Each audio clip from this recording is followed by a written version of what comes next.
کہ حماس کی جو تنظیم ہے ہم جو ہے وہ تعلق کر رہی ہیں اسرائیل کے وزیر دفاع کا، اسرائیل کے وزیر خزانہ کا، اسرائیل کے آرمی چیف کا. انہوں نے کہا کہ ہم نے نیتن یاہو کا تعلق کرتے ہیں اور نیتن یاہو جب یہ سن کر نیتن یاہو چیف نہیں وہ آسمان سے پہنچے لگی. نیتن یاہو بنکس میں بلی بن کر وہ بیٹھا ہے.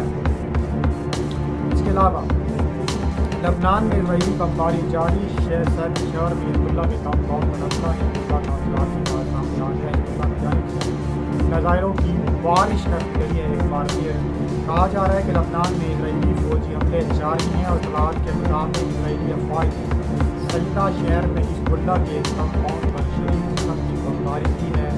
اعلیٰ عربیہ الحدث کے نامہ نگار کے مطابق اسرائیل نے جنوبی لبنان کے علاقوں پر کئی فضائی حملے کیے. سیدہ کے علاقے میں اسرائیلی فوج نے حزب اللہ کے سید الشہداء کمپاؤنڈ کو نشانہ بنایا. حزب اللہ نے جواباً اسرائیل پر میزائلوں کی بارش کر دی. خطرناک ترین حملے اسرائیل پر کیے ہیں اور کہا جا رہا ہے کہ تل ابیب کا جو ایک بیس ہے، جو اسرائیلی بیس ہے، اس کو تباہ و برباد کر دیا گیا ہے. اور یہ حملے ایسے وقت سامنے ہیں جب ایکسس رپورٹ نے دونوں کا حوالہ دیتے ہوئے انکشاف کیا ہے کہ اسرائیلی وزیر اعظم نیتن یاہو منگل کی شام متعدد وزراء اور فوجی انٹیلیجنس ایجنسیوں کے سربراہوں کے ساتھ سفارتی رابطوں پر بات چیت کریں گے تاکہ لبنان پر جنگ ختم کرنے پر غور کیا جا سکے.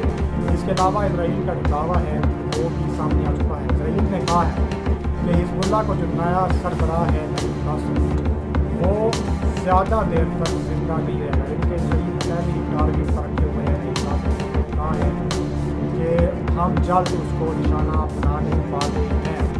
یہ جو اعلان ہے یہ یعنی کہ آج صبح کیا گیا ہے. حزب اللہ کی قیادت کے لیے تمام ایک ماہ حزب اللہ کے سربراہ حسن نصر اللہ کی اسرائیلی بمباری سے بیروت میں ہلاک ہونے اور ان کے بعد ان کی جانشینی کے لیے نامزد کیے گئے ہاشم صفی الدین کی بھی ہلاکت ہو جانے کے باعث کرنا پڑا ہے. اس نئی نامزدگی پر اسرائیلی وزیر دفاع یوگلینڈ نے سوشل میڈیا پلیٹ فارم پر لکھا ہے کہ یہ بھی لمبے عرصے کے لیے نہیں رہیں گے.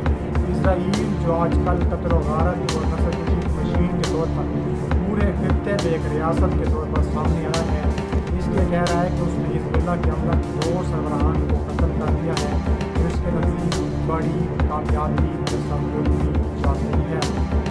اس کے علاوہ آپ جو بات کرنے والے ہیں تھوڑی سی ایران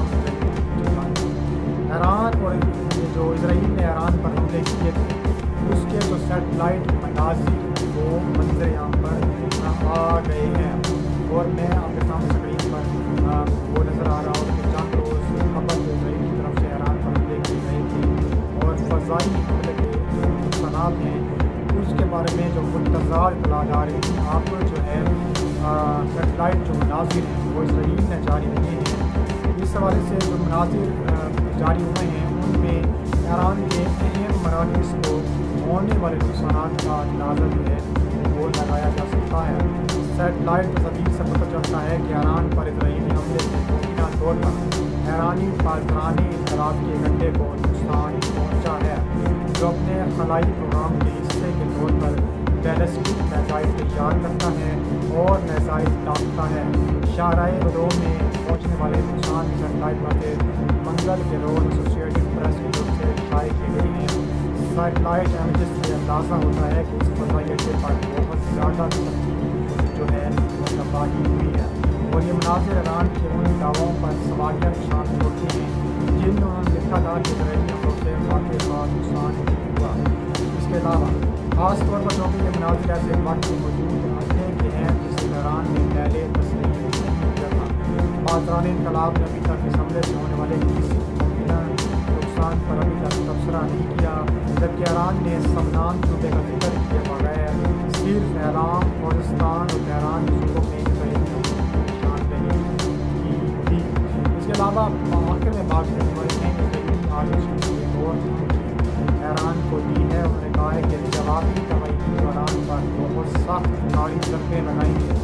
اسرائیل کے فوج سربراہ نے منگل کے روز اس عزم کا اظہار کیا کہ اگر ایران نے گزشتہ ہفتے کے آخر میں اسرائیلی حملوں کے خلاف جوابی کارروائی کی تو اسے بہت سخت ضرب لگائی جائے گی۔ لیفٹیننٹ جنرل حفیظ علی نے کہا ہے اگر ایران نے اسرائیل پر میزائلوں کی ایک اور بوچھار داغنے کی غلطی کی تو ہم ایک بار پھر معلوم کر لیں گے کہ ایران تک کیسے پہنچنا ہے اور بہت سخت حملہ کریں گے۔ حالیہ اسرائیلی حملے میں حصہ لینے والے فوجی اہلکاروں سے خطاب کرتے ہوئے ہیلی نے مزید کہا کہ بعض اہداف کو ایک طرف رکھا گیا تھا کیونکہ ہمیں